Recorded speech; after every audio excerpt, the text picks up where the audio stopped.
Infertility is a symptom. It's not really a diagnosis, right? And so it is suggesting to us that something is going on. Sometimes it's something small. Sometimes it's something bigger. Sometimes it's something going on with you. Sometimes it's something going on with your reproductive partner. Sometimes it's both. And so if we take this broader lens of saying, okay, fertility is an extension of my overall health, and egg health and sperm health are an extension of our overall health. Let's take a look at our overall health and understand what might be out of balance. Then we have a much better starting point for where to intervene.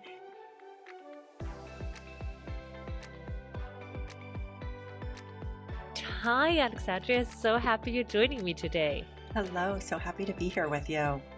It's such an honor to speak to you. I'll just give a quick little intro and then I'll give it to you to kind of tell us more about your background. But essentially, you're a functional nutritionist specializing in fertility and preconception health. You also founded a company called Poplin, which I understand is the first pre-pregnancy wellness company, and wrote a book called 9 Months Is Not Enough, the ultimate pre-pregnancy checklist to create a baby-ready body and build generational health. So first of all, kudos on achieving all of this. What I kind of would like to start with, because what I found also interesting in your background is that you kind of started your career, I would say, in a more traditional corporate context, it seems, right? You have an MBA from Harvard, you did consulting for McKinsey, so quite different to conception or nutrition. So I'd love to just understand a little bit kind of where people's passions come from. So maybe to start off, if you could tell me a little bit more about kind of where this passion for you came from for this preconception kind of focus that you now have. Absolutely. Yes, I mean, it's an interesting set of pieces to the puzzle that have all come together to lead me here today. And I think, the way it evolved for me was I started my early career on the corporate side. I was an investment banker. And then, as you said, I was a consultant. And when I was consulting, I was focused mostly on healthcare consulting. So I worked for large pharmaceutical companies and med device companies. And, that was kind of the early days. And so I learned the healthcare landscape through that series of projects. And I learned healthcare from that angle. And I really fell in love with healthcare and just its impact to change people's lives. And I also felt that there was this desire to move from what I felt was a more reactive model of healthcare to a more proactive one. And I've always been interested in entrepreneurship, so I kind of knew that was going to be part of my journey. Both my parents are entrepreneurs. And so that was kind of the impetus to leave consulting and go back to school, go back to business school. And then I did, while I was at Harvard doing my MBA, I also did a part-time master's in nutrition on the side. Wow. And that was my way of adding more tools into my toolkit, because I knew that I wanted to learn the proactive health side. And I felt that nutrition was a really good piece of that puzzle. And so after that, right, I finished both of my master's degrees, and then I decided to go work as a clinical nutritionist. And as you said, right, everyone at the time is like, what exactly are you doing? Right? You just got an MBA from Harvard and now you're working as a nutritionist. And I was like, I know it seems maybe it doesn't make sense from the outside in, but I felt it was really important to be on the front lines and to understand what was going on for people clinically and why they were having challenges in making any sort of behavior change, or even just being on the front lines, understanding as a clinician's perspective where the challenges were. And basically what happened next, I did not see coming, but essentially I had a lot of clients that were struggling to conceive coming to me fairly late into their journeys. They had been struggling for a year or 2 years or 3 years, and they didn't know what to do. And they were kind of being ping-ponged from their doctor, their acupuncturist, their therapist, and coming to me asking for advice and guidance. And the same thing was happening with friends. Friends were, saying, hey, about health, what can I be doing here? And initially, quite frankly, I had no idea. I was just, and as we talked about, I had 2 master's degrees, and I still was like, fertility, okay, got to get back to you on that one. I need to do some research. And it was a humbling process to really research and look at the clinical literature. And I dove in, I went really deep. And so that was kind of how the journey unfolded. And I realized that the way that we are approaching fertility is not the most efficient, and certainly in many cases not the most effective, and that we can be approaching fertility in, much the same way that my type A brain prepared for business school or prepared for, any other Yeah. major milestone. Even, a wedding is something that we prepare for, and it's kind of anticipated and expected, but we're not giving people the same level of support in preparing to get pregnant. And so I felt there was just a huge opportunity to rewrite the dialogue and to create more practical resources around this. Yeah, I found that really interesting. I read a bit through your book, but kind of that you're comparing it to wedding planning, which I found so true because even if you kind of speak to people and say like, well, we want to start trying, right? Or like in my own experience, and people are kind of like, oh, just relax, right? Just like don't overthink it. Like, why are you overthinking it so much? But Mm-hmm. that's really the problem, right? Like we usually have such an organized way, right, to approach any big things in our life, like a wedding. But then when it comes to conception, we're supposed to just kind of lean back and relax. Mm-hmm. And also in my own experience, even if you go to a doctor and are kind of like, okay, what can I do? What tests can we do? They just kind of tell you, well, I don't know, start taking a prenatal. I mean, that's already maybe a big advice you can receive. And Yep. other than that, all I've heard is kind of like, well, come back after a year or a year and a half if it hasn't worked. Which I think is it's really sad because it kind of Mm-hmm. makes you feel like so, that you don't have any control about anything that's happening. So when you kind of speak about that preconception phase, is it for you then that you kind of give couples, even in your book, certain specific steps that they can take to really be prepared on that journey or as they embark on that journey? Yes. Yes. So I think there's, just to the point that you made, I think it's important to amplify how dismissive it is to say to people, don't worry about it. It's no big deal, right? If someone said, hey, I'm applying to college, we wouldn't say, don't worry about it. Roll the dice, see how you do, right? Like if someone's applying to a job, we wouldn't say, you don't have to read up about the job. Just go into it and see what happens. And yet Hmm. somehow that approach has been applied to one of the most important things that people will do in their lives. And so it's not that we don't have this planning and preparing process in other domains. It just hasn't yet been applied to getting pregnant. And there's probably reasons for that, right? Because our environment and the dynamics around getting pregnant have changed vastly in even the last couple of decades than they have in the past many years. So I think there's very good reasons why we now have to take a similar approach as these other areas. But I think it's anachronous with the way that we're showing up in other places. And so I'd like to try to invite people into a different reality. If you feel like you want to be preparing, then you can prepare. And to that end, right, I think proper preconception care has two main benefits. Number one is that it makes it easier and more seamless to get pregnant. And then number two, it increases the likelihood of having a healthy pregnancy and baby. And so what I usually tell people is everyone gets to decide what their own journey is going to be. But usually I find that the more time people spend preparing, the less time they spend trying. And if we spend less time preparing, often we spend more time in the trying phase. It doesn't always work that way, as we Hmm. all know, right? Interesting. Everyone has their unique journeys. Of course. But generally speaking, that is what I see. And most people I found after having done this work for many years would prefer to spend time in the preparing phase, not in the trying phase, because there's something just pressure inducing once you are, quote unquote, trying. Yes, exactly. And what do you think about this advice that then so often is kind of given by doctors, like, oh, just take any kind of prenatal vitamin already if you're trying? Is that something you also recommend, or really from like a nutritionist standpoint, are even kind of your, nutritional requirements different pre-pregnancy versus during pregnancy, and I would imagine also after pregnancy?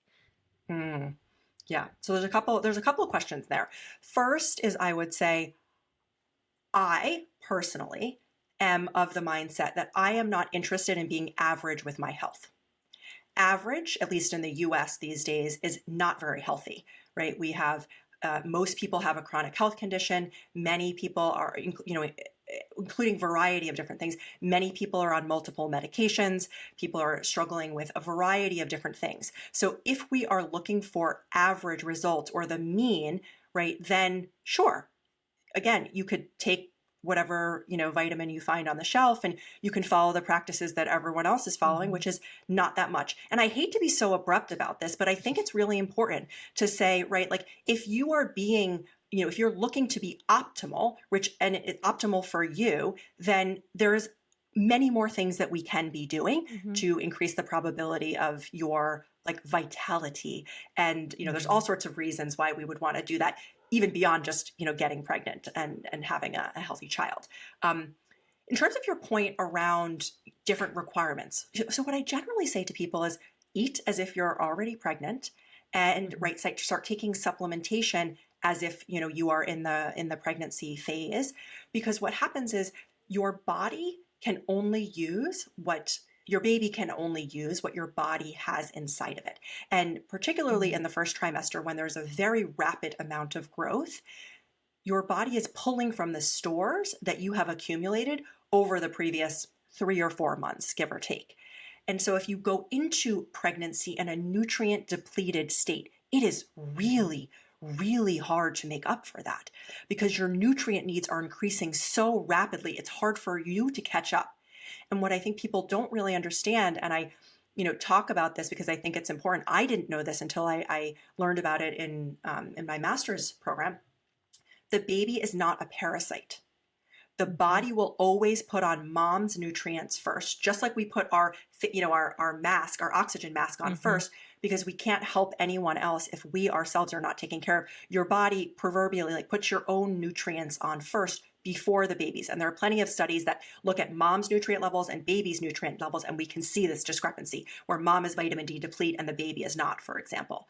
Oh, wow. So I think that's really important to understand. So we want to make sure that we're getting replete before we conceive, which is part of why this preconception period is so important. And understanding, everyone's needs are going to be a little bit different. And just because you are eating high quality foods, I like to note, doesn't mean you are digesting and assimilating them. Yeah. So there's a couple of different pieces to that puzzle to consider.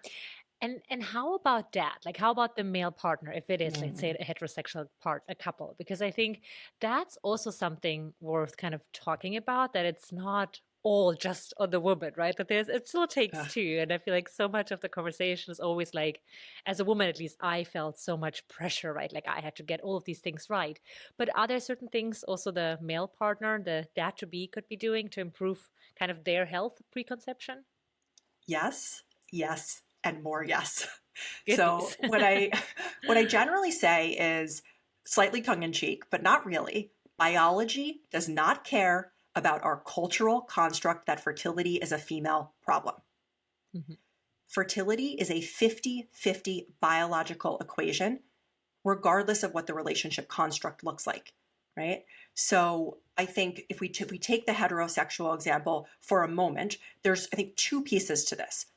Practically speaking, like on the social side, people are more likely to adopt health changes if the people around them also do. So your partner can become an accountability buddy if you're making changes to your diet, if you're making changes to your movement, if you're making changes to the products you're using in and around your home. Having your partner on board for that just increases the probability that both of you will do it and do it consistently. So that's the first thing. And then biologically speaking, right, the data says that infertility, if we look at that, and I'm not a huge fan of that word. I know you are not either. So we can talk about that. But generally speaking, infertility is 1/3 female factor, 1/3 male factor, 1/3 combined factor. So basically 50-50. Shocker. So what that means is that we have to pay attention to the male factor just as much we're paying to the female factor. And the shocking data here is that sperm counts have dropped 60% in the last 40 years globally. And we're seeing a very similar decline in testosterone. So what I hope that the male partners take away from this is you are equally responsible for the outcomes here. And, sperm can affect miscarriage risk, and it can affect chronic disease risk in that baby just as much as mom's health. So if I just put my, business hat on for a second, it's ineffective to optimize only 50% of an equation. Right. So if we just apply that here, right, and we just take the emotion out of it for a second, right, if we're only focusing on the female partner, it is just not an effective intervention. And I saw that a lot in my clinical practice, where many of my female clients were coming to me, and then, a year or two into struggling to conceive, they'd find out that their partner has no or low viable sperm. And that is a process problem. that should never be happening. We shouldn't be poking and prodding our female partners and never looking at what's going on the male side. It is, I say, if you're going to parent together, then I suggest you prepare together. Of course, especially because all the male tests, I feel like, are so much less invasive, right, at the end of the day. So it's That's a good point. you should really check, maybe the thing that is less invasive first. But I'm shocked by that statistic that you said sperm quality and quantity declined by 60%. It's wild. That's crazy. I don't know if this isn't more headline news. Wow. And is that really due to what? Kind of the nutrition getting worse, lifestyle factors, plastics? Like, do you have any kind of thoughts on what is really the leading cause for that dramatic decline? So I would say it's all of those things, right? I mean, generally speaking, many of the factors that are affecting female fertility are also affecting male fertility. And so what I think is, and I go through a lot of these in the book because I think they're just so systemic. So number one is food quality, I'll say, right? We're eating more food-like substances and less food. And that's interfering with blood sugar function. And when you have blood sugar function interference, that affects, sperm production. That alone. And when you don't have proper nutrients, right, you don't actually, like zinc, for example, you don't actually have the nutrients that are needed to create sperm, healthy sperm, and or, to nourish eggs on the other side. So nutrition's a big one. Movement, right? I mean, there's been a massive, massive decline in jobs where people are moving, right? We have a massive increase, said, a different way, massive increase in sedentary jobs. And what that does is it actually interferes with our circulation. And anytime you're interfering with circulation, you're decreasing the amount of oxygen and you're decreasing the amount of nutrients that are getting to our bodies. Right? And especially when we think about males sitting on their bums all day long, right? You think about, right, kind of where their reproductive organs are located. That's just not a good recipe for, healthy sperm production and good sperm quality, right? So getting up and moving is a really important piece of this. Stress management is a huge piece of the puzzle, right? I mean, anytime we are stressed, our sex hormones and our stress hormones are in the same biochemical pathways. So anytime you interfere with those pathways, your body will always prioritize survival over procreation, which is why when people say, chill out, it'll be fine, right? Super not helpful. And also, right, scientifically based, right? Because when we are consistently stressed out, it's not the acute stressors, it's the consistent stressors that cause problems. And then lastly, endocrine disrupting chemicals, right? You talked about products, and this is coming in food, it's coming in air, it's coming in water, personal care products, home care products. I mean, we're running an epidemiological wide study on the entire population that no one opted into. Certainly in Europe and in the UK, you guys do a much better job than we do here in the US. And I still think that there's a lot of room to go. Of course. Yeah, I mean, I kind of had such a steep learning curve throughout my fertility journey with kind of learning even how things like perfume, right, can disrupt your hormones, and even like going through fertility treatments and IVF, how then, when we did our first embryo transfer, the doctors were like, well, don't wear any perfume because that can actually hurt the embryo, right? And I was like, that's shocking. Like, we then shouldn't be using, perfume in our day-to-day life when trying to conceive. That's such a good point. But no one tells you, right? No. Yeah. But like if they're telling you in IVF, like why do we have to wait for couples to go through IVF to find this information out? And that's what I was struck by. I looked at a lot of the protocols that IVF clinics were using, and I pulled a lot of that wisdom out to say, like, wait, why are we waiting till someone's all the way into infertility treatments to actually start addressing these things? Like, there are supplements that we know can support you. There are, different dietary recommendations, acupuncture, right? There's so many things that we do to support fertility in and around a cycle, an IVF cycle, or even an egg freezing cycle, that we're not doing in general fertility. And my question would just be, why not? Why not? Exactly. Yeah. Yeah, why not? So if you were to give, let's say, I mean, I would suggest everyone who listens to this, go read your book to get the full picture. But for the listener, maybe who doesn't, just wants quick takeaway, what are maybe like the top 3 or 5, you tell me how many there are, things to avoid, let's say, from a lifestyle perspective, if you're trying to conceive? So we talked about perfume. Is it things like plastic, or what kind of other things that you would say just try to eliminate as much as possible? Yeah, so I would say So generally speaking, my philosophy is about let's add the wonderful stuff in and Hmm. focus a little bit less on what we're taking out, because I think that people sometimes get focused on this deprivation mentality. And Yeah. having worked, as a nutritionist for a very long time and an eating psychology coach, right? People get very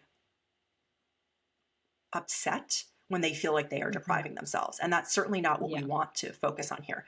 That being said, there are things that we know are just not, great for us, right? And so I think, what I usually recommend from like a nutrition standpoint is that we're adding in very nutrient dense foods. So, certainly that's going to be vegetables and wonderful meats and, well raised meats. And so what you're taking away when you do that is pesticides and, hormones, right? If you're trying to get pregnant, the last thing that we want to do is be introducing as exogenous hormones, meaning hormones from another animal that is not you, right? And so adding all of these other hormones into your system, it confuses your body. So ideally, we want to remove as many of those things as possible. You were mentioning in the home care and personal care products. Yes, Yeah. anything that is an endocrine disrupting chemical. And I think at last count, I think there's like definitely over 1,000 of them. I think maybe now we're almost at 2,000. There are a lot of Wow. them. And Oh the my Environmental goodness. Working Group, I think, does a really good job here in the US of kind of they're a nonprofit, and they're kind of exposing these different ingredients. So, I Hmm. went through this process myself of going through every single product in my home, and it's a thing, Yeah. right? I mean, like It's a it thing. can take a while, right? And Hmm. be gentle with yourself, be patient with yourself as you go through this. I mean, like the number of deodorants that I have tried, um, like thank goodness for willing family and friends and partner as you Yes. go through this crazy process. But um, I think endocrine disrupting chemicals do exactly that. They mess with your endocrine system. And so you want Yeah. those as far away from you as you can. You don't want that in and around your space. Um, and so I think like those are the couple things that I'd mention. And then the last one is, I talked about stressors because I think that's also another important thing. And I'll separate stressors into two pieces. One are physiological stressors, and then two are psychological stressors. I think we often don't think about the physiological stressors. So that could be mold in your home. It could be an infection you aren't aware of.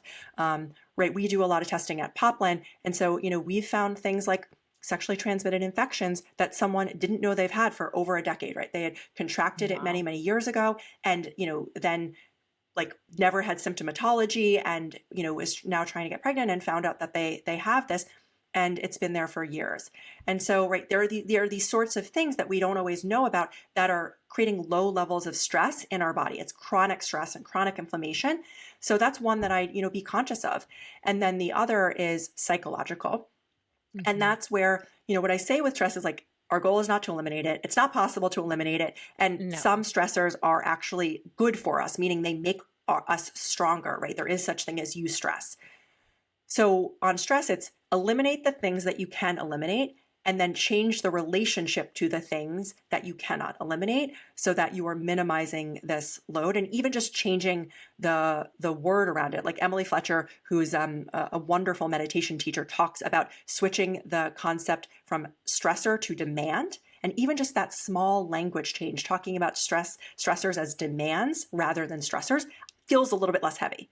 So Of those are the couple course. things that I would say might Hmm. might be helpful when we think about minimizing fertility blockers in our environment. Yeah.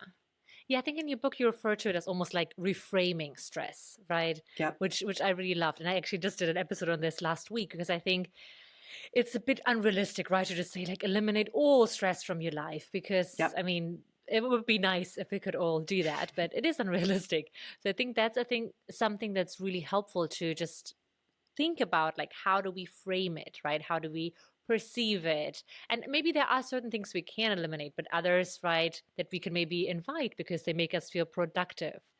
So I think that's a really interesting concept.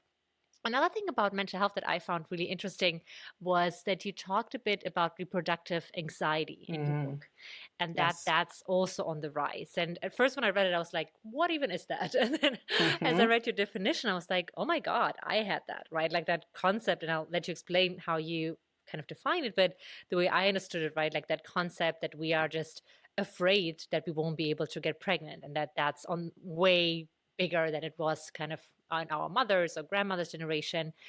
And I think I struggled with that myself so much. Like, I always knew I wanted to have kids, but also I always kind of had these fears, like, what if it doesn't work? What if it doesn't Mm-hmm. work? Like, what if I can't? And then when, I went on this journey and I am struggling to conceive, I almost felt like, whoa, did I bring this on myself? Because I had all these anxieties. So reading your words that it's really common, I think, was really nice to hear that, like, You are I'm not not alone. alone in this. But yeah, I would love to hear your take on kind of what exactly it is and why it's so on the rise compared to previous generations. Yeah. So, oh, this is such an important topic because I think, yeah, many people like you, they just feel like, oh, Hmm. I'm the only one experiencing this or thinking Yes. this, and that's just not true. I mean, I've personally talked with hundreds of women about this, and we've surveyed thousands more, and so it's just an incredibly common theme that I am seeing. And so, what I would generally say is how I observe anxiety, and just putting it out there, I'm not a mental health professional. So, this is kind of wearing my nutritionist and my health coach lens, not my Yeah. mental health practitioner lens. That being said, uh, anxiety, as I generally see it, is when there is a gap between the importance of something and the control that we have over something. And so reproductive anxiety is what I've called it, because what I'm seeing is getting pregnant and having kids, building a family is high importance to people. But what they've been told is that they have low control, i.e., what you were talking about earlier. Come back in a year. There's nothing that you can do except take a prenatal vitamin. Good luck. And we'll see you if we see you. And so there's this big gap between high importance and low control that is characterizing the state. And so reproductive anxiety, as I talk about it, is basically someone's concern or fears around their ability to get pregnant, have a healthy pregnancy, and have a healthy baby. And I think the reason that we are seeing it rising, and this is, by the way, regardless of personal or family health history. So I think that's important to say. In most of the cases, right, the average answer that I'm getting is on a scale from 1 to 10 is 7. It may have creeped up even more Oh, lately. I'm wow. seeing some Hmm. new numbers come through. But that's usually what I see. And this is regardless. Like, did my mom, did my sisters, did Hmm. my aunt, have trouble conceiving? No. Do I Yeah. have health history that would suggest I'm going to have trouble? No. Right. So it is independent of those variables. People are concerned. And so I think it's number one, people are having families later in life, and we have been Hmm. bludgeoned over the head with this idea that, right, age is the only thing that predicts fertility. Yes. And like, once you turn 30 or 35, you turn into a pumpkin. So sad for you, right? Which is absolutely not true, but we've been told this messaging for years and years and years. So if you happen to be a minute over 30, right, or you're approaching 30 or you're approaching 35, and we have all these horrible labels like geriatric pregnancy. I mean, it's just Yes. nonsense, right? And when Yeah. you tell people that they're going to struggle to conceive, I mean, there is a placebo effect for a reason, right? And a Of nocebo effect course. for a reason. So I think that's part of it. And then I think there's also the very real thing, which is infertility Hmm. as a diagnosis is rising, right? Hmm. And And even people are unexplained infertility, right? yes, which Yeah. basically just means not yet explained in my Exactly. experience. Hmm. Right. The people are observing more family and friends around them and colleagues who are struggling to conceive. And so it's natural to think, oh, well, they seem healthy. They seem fine and they're having trouble. Therefore, I'm worried for myself. So I think that's Yeah. generally what I see when people are struggling with anxiety around getting pregnant. Yeah. No, I think that's so interesting. And I mean, no wonder like anxiety is so high anyways in today's, daily context. So it's like no wonder that, Yep. people feel anxious. And I think that's this other thing that well, even like what I described, that you feel lonely because you feel like you're the only one. So like why isn't anyone almost talking about it? Hmm. I don't know, in your experience, have you had any success with kind of even bringing people together or kind of creating groups, or do you advise people more like one to one on their preconception journeys? Mm. Well, I mean, part of the reason why I'm here today is to try to, as much as possible, give people two things: possibility Mm-hmm. and a Mm-hmm. permission slip to have this Yeah. conversation in your own communities. And, I know some people are now like organizing their own book clubs with my book to gather a bunch Mm, of friends together to talk that's about it. wonderful. And, yeah, because I think a lot of times when we talk about this in the context of infertility, there feels still, even though people are talking about it much more, like there's taboo. And so if we take it out of the context of infertility and we just talk about fertility or preconception, then it doesn't Yeah, have the same stigma. And, so hopefully we can talk about that just like we could talk about preparing for a wedding or preparing for a marathon. exactly. We can have a conversation around, and then everyone can support one another. Oh, this is what I'm doing. Oh, you're tracking in this way. What, oh, you tried this product. Let me try that product. And then everyone gets to support one another in raising the collective. And so I Yeah. think that's so much of what this is about, is really trying to say that what I find is, I think the descriptor that you gave in the beginning of going to the doctor and basically saying like, hey, I want to do something, and kind of being dismissed. I think a lot Yes. of females that I've spoken with have that inkling, like that inkling inside where they're like, there's something more. There's something more I could be doing, but I'm being told there's not. And so there's this dissonance where they're like, I feel like I can be doing something more, but I don't know what that is. And I'm inviting all of you who feel that or think that to listen to it. It is your own intuition saying there's something more here. There is something that I can be doing. And I think the biggest myth in fertility today is that your age is the biggest predictor of fertility. It is Yeah. not. It is nonsense. It is the worst lie that we've been told. Does Mm-hmm. it matter? Yes. Is it as big of a factor as we've been told? No. And for most people, there's a huge difference between their chronological age, meaning their age in years, and their biological age, meaning the Mm-hmm. vitality of your cells. And the vitality of your cells is a much bigger predictor of fertility than your chronological age. I mean, we know this Of course. practically. There are plenty of people in front of us who are 20 years old chronologically and they look decades older, and 50-year-olds who are running circles around us, right? And they look and act much younger, right? So we Yeah. see this practically, but for some reason we're not applying it in the reproductive spheres. And I think there's an opportunity to really rewrite the dialogue. Mm-hmm. Yeah, 100%. And it's so silly that we think about it this way, because I was just thinking, I read, I think the other day, that a 98-year-old completed like a 5K run, I think somewhere in the US, and she like broke her own record. And like, yeah, there are people, close to 100 still like running, or, maybe other people who, I don't know, in their 50s do their first marathon. Like, why do we put such a big emphasis on age when it comes to fertility? But everything else in life is like no age, no limit. So yeah, but it is scary. Like that's what doctors tell you. Like I think I was 29 or 28 the first time I saw like a fertility clinic, and even there they said like, well, you have what, like 6, 7 years left until you're 35. At 35, things will go downhill really quick. So if you want to, I don't know, do egg freezing, embryo freezing, you should do it now. And you just feel this immense pressure that you're kind of like running out of time. And I mean, yes, as you said, age is a factor, but it's not everything. And I think that's such an important message.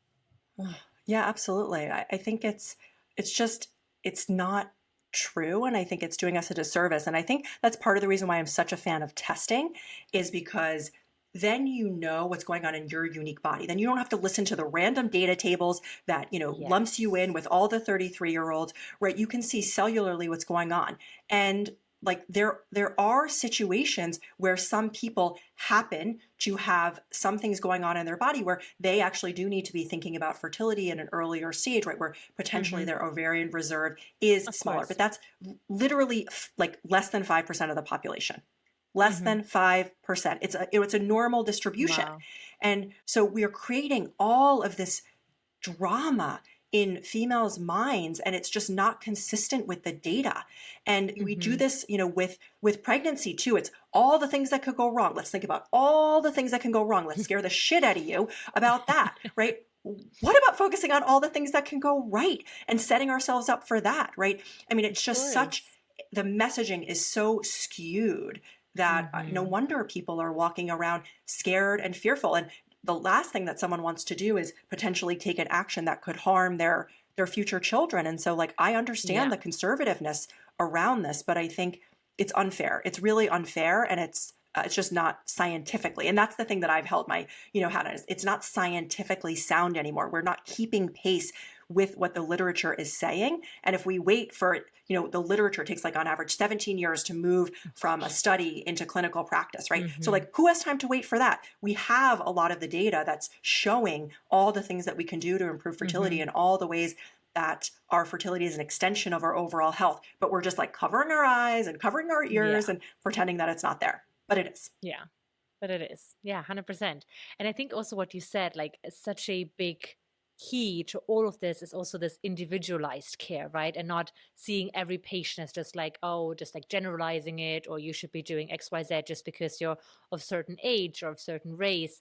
So when you work with patients one-on-one, what is kind of like, are there certain tests, are there certain things that you do to really make sure that it is an individualized approach, or maybe even to someone who kind of wants to already have a doctor and wants to push them to think a bit more in like an individualistic lens? Is there something that you recommend people should really be pushing for, or a certain test they should maybe be ordering? Yes. So our lists of tests are on our website at getpoplin.com. So if anyone wants to go and check them out, then I would say go for it. And if you want to try to get, if you want to try to get your doctor to run the test, I would encourage you to give it a shot. Unfortunately, part of the reason why I started the company was because I've never had it successfully happen. Wow. And, even when I was working as a nutritionist, I was asking, that's part of the reason why I ultimately decided to build the business, was because I was working as a nutritionist and, having a master's in nutrition and a functional medicine certification, I can run lab work myself. That's not traditional of a nutritionist, but I could have. And much of the time I, would say, hey, why don't you, go have your doctor run these tests? Hopefully then they will be covered by insurance, and then we can look at the results, all together. And what I kept getting back was the doctor is refusing to run the tests. And so that's crazy. Like, that's curious, right? Yeah. So then they said, one doctor said, I need you to write out a rationale for every single one of the tests that you are recommending. And, we run a 70 plus biomarker test. So there's a lot of information in there, but I did it. I went through and I said, okay, this is what we're screening for. And the doctor still said, no, I can't run these. And the reason, at least in the US, is that insurance drives care. Care does not drive insurance. So it's a very backward system. And so you need a diagnosis to get a test, but you need a test to get a diagnosis. You see the problem here? So I realized that we're just chasing our tails, and it takes a really long time. Having worked, with a lot of clients in this space, it takes a really long time to see the needle moved in healthcare. Healthcare is a very conservative field by necessity in many cases. So this is where I think there's opportunity for startups in the space and innovation in the space is to collaborate. And so what I found is that the reason that we do the testing is because a lot of times people can't get it. And so what I would encourage is you should still give it a shot. Why not? You have nothing to lose. But the most I've ever had someone be able to run, and they were a nurse, was 20 out of our 70 biomarkers. Wow. So what we look at is, just understanding the principles, I think, can really help you too. Is fertility is an extension of your overall health. It's not just about hormones, right? Historically, we've treated fertility as this below the waist conversation. It's about your reproductive organs and your hormones. And it is, but that's not all. And oftentimes our sex hormones in particular are downstream of our thyroid hormones and our adrenal hormones. So our adrenals and our thyroid affect our sex hormones. So even if you get results back that say your sex hormones are off, we have no idea why, right? So what we look at is 5 different categories. We look at blood status, hormone status, immune status, metabolic status, and nutrient status. And these are all the things that I saw right when I was working with infertility clients that can interfere with their ability to get pregnant. All the things that were lighting up on their testing. And then I also validated this in the clinical literature. And then, as I was saying, I looked at what was going on in infertility clinics to really triangulate this information. And now I've pulled that all forward and said, let's not wait until you're struggling to conceive, right? Let's look at these things up front for both the male and the female partner who are trying to conceive. And then we can flag things. And then we know, are there any yellow flags or red flags that could interfere with A, your ability to get pregnant, or B, your ability to have a healthy pregnancy and baby. Yeah. I love that. And I love data. I like love as much information as possible. And it was interesting when I was going through this. And for me, my issue was kind of my AMH declining like crazy for some unexplained reason. And I also came up with kind of a list of tests that I wanted my doctor to run, which he then luckily did. But then when I talked to kind of a friend of mine who was studying to be a, let's call it like traditional doctor in like this traditional medical system, she kind of pointed out like, well, but if you do so many tests, aren't you gonna find something anyway? So it's almost like, why are you putting yourself through this stress? Because the more you test, you'll just end up finding something, which I don't know, I found interesting. I didn't think about it this way. So just wanted to kind of give that question to you, since you were talking about like 70 tests. And to me, that sounds awesome because that's so much data you can work with. But then to someone who's like, well, the more you look, the more you'll find, what do you kind of give as an answer? Oh, this is such a good question because it's one I get a lot. And, here's what I would say. First of all is if it doesn't feel resonant for you, then I would say, don't do it, right? We all have our inner intuition about what works for us, and we all have a different relationship to data. I, like you, am a huge fan of data. What I will say is, having, run a lot of tests at this point, I have never had someone come back and say, you know what, I wish I didn't have that information. Not once. And I will also share, we have never had a test come back, to your point, because of how many biomarkers we're testing, that's completely clear. It just doesn't happen, including on myself, right? So, right, what I can say is you can pretend those things don't exist and be blissfully unaware, right? Or you can know what's going on. And even if you know, you don't have to address it, right? So you get to choose, right? But knowing takes you one step further to understanding. And what I say about this is, like, a lot of times disease processes take a really long time to manifest.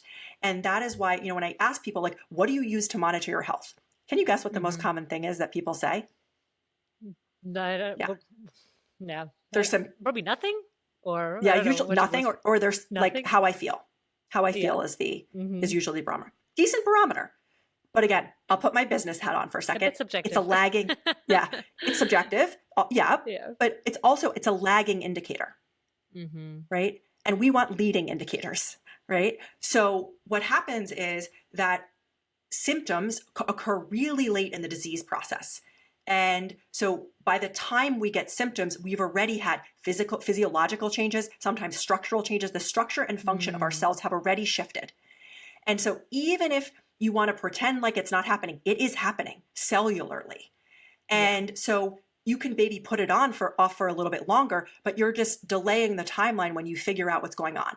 And the earlier that you are able to identify these perturbations, the smaller the intervention you can use, the more elegant the intervention.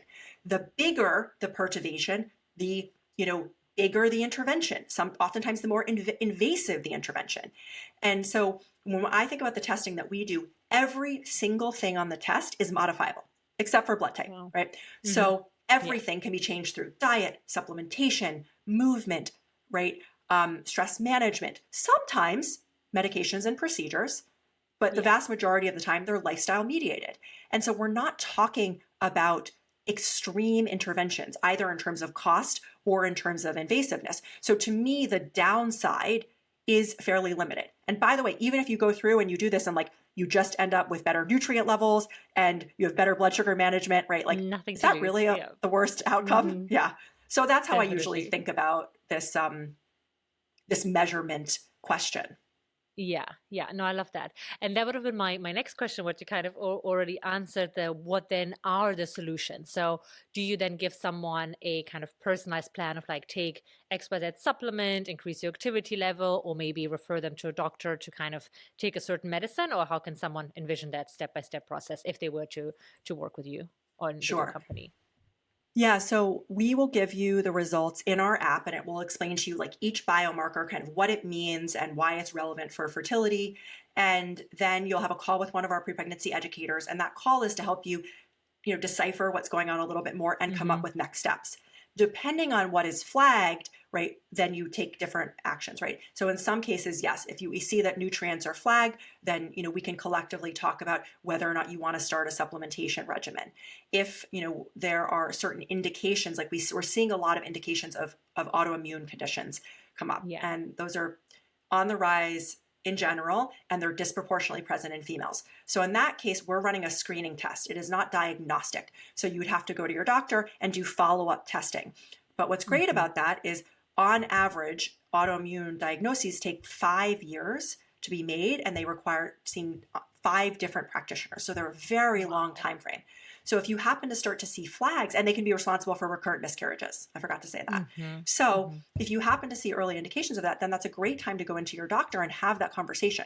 And, in some cases, right, if they confirm a diagnosis of an autoimmune condition, then you can make sure that that's well managed before you start trying to conceive, so that, the process hopefully can be a bit more seamless for both you and baby. So depending on what we're seeing, right, there's a bunch of different paths forward, but oftentimes we are saying, hey, now that you have the data, right, you can go speak with your provider and have a more informed conversation. Because while providers oftentimes will not run the tests in the first place, when you bring them the testing, they oftentimes will engage with you because now they have something tangible to react to. Of course.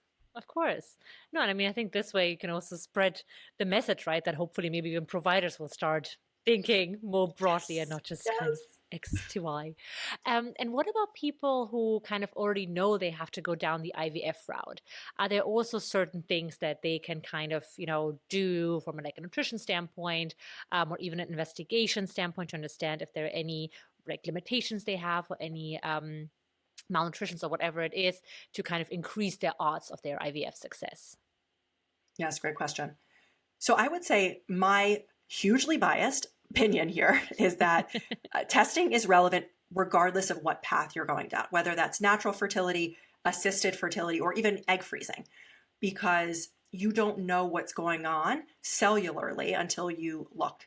And so, right, if you're going to go through an IVF cycle or an IUI cycle, then understanding where you are from a health perspective is going to potentially decrease the number of rounds of cycles that you have to do if there are things that are discovered, right? Because no matter what route you take, egg health and sperm health are at the core. And that's essentially what we're getting proxies for when we're looking at things. We're looking at things that can interfere with egg health and sperm health, like inflammation, like nutrient deficiencies, like thyroid dysfunction, right? All of these things are things that we know can interfere. And so it gives you a much better map rather than what you were talking about earlier, this concept of unexplained infertility, which is helpful to no one, right? It's the worst. Let's just give people some more information about where to go. Will we figure out the entire map? Probably not. But that's not the goal. Let's figure out the next thread, right? And then the next thread, and then the next thread. It's detective work.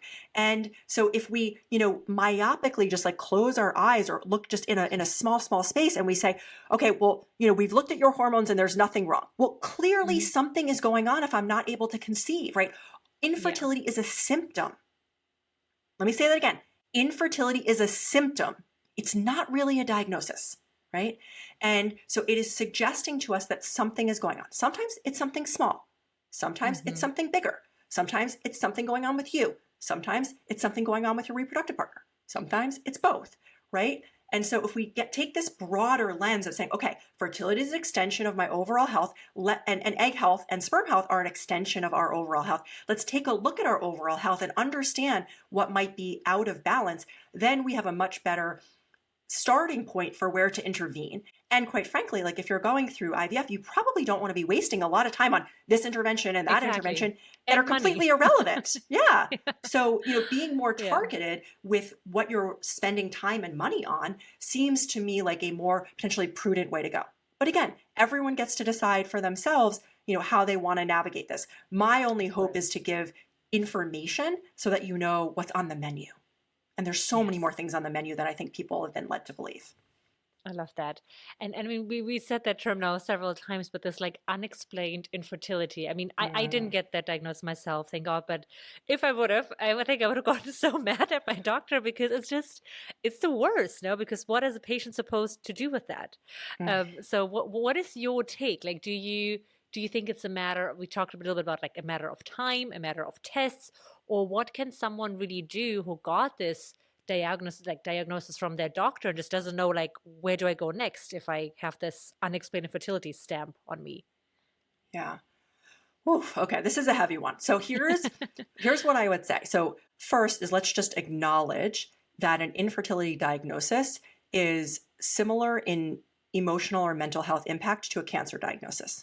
That is what the studies say. So it can be a very, very intense piece of information to receive. Mm-hmm. And so I acknowledge that, and I just have deep, deep reverence for anyone who's sitting with that right now. That being said, here's what I would say on this topic. First, infertility is technically an incorrect term. Now, I'm going to get a little fired up on this one because I think we're just being sold a bill of goods, right? So if you put in, right, it's a language lesson, in front of a word, it usually implies not, right? Incompetent means not competent. Inconsistent means not consistent. Infertility suggests, right, not fertile, but that is not correct. All an infertility diagnosis means is that I was unable to conceive after a year of concerted trying, or 6 months if you happen to be over 35. It does not talk at all about your capacity to conceive.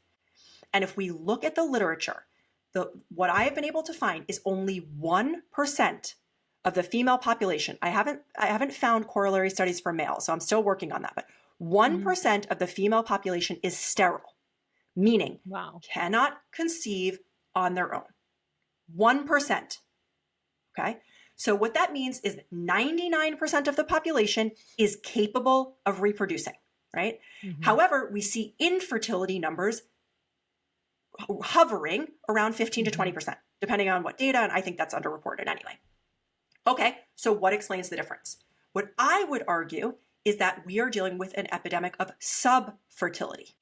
Fertility is on a spectrum, right? Where you have, like high amount of fertility and then low amount of fertility, right? Easier or harder to conceive, right? It's not a binary on-off switch like we've been told.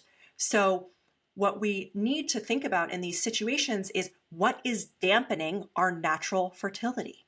And ask that question. And testing is one way to look at that. Even just investigating your lifestyle, right? Our entire modern environment is a complete buzzkill to ovulation, which is like the center stage of, getting pregnant. And so, right, is it my diet? Is it my relationships? Is it my job? Is it my stress load? Is it the toxins in my products? Right? There's so many places that we can start to look and investigate, and we don't have to wait for someone else to tell us, oh, this is what it is. Because I, rarely, right, see, like, there are some cases where we've kind of looked under all the hoods and we've done all the tests and we still may not know. But that is truly the exception. It's not the rule. And so if you look wide enough and deep enough, usually I find that you can find a thread to pull on to figure out what's going on. Yeah.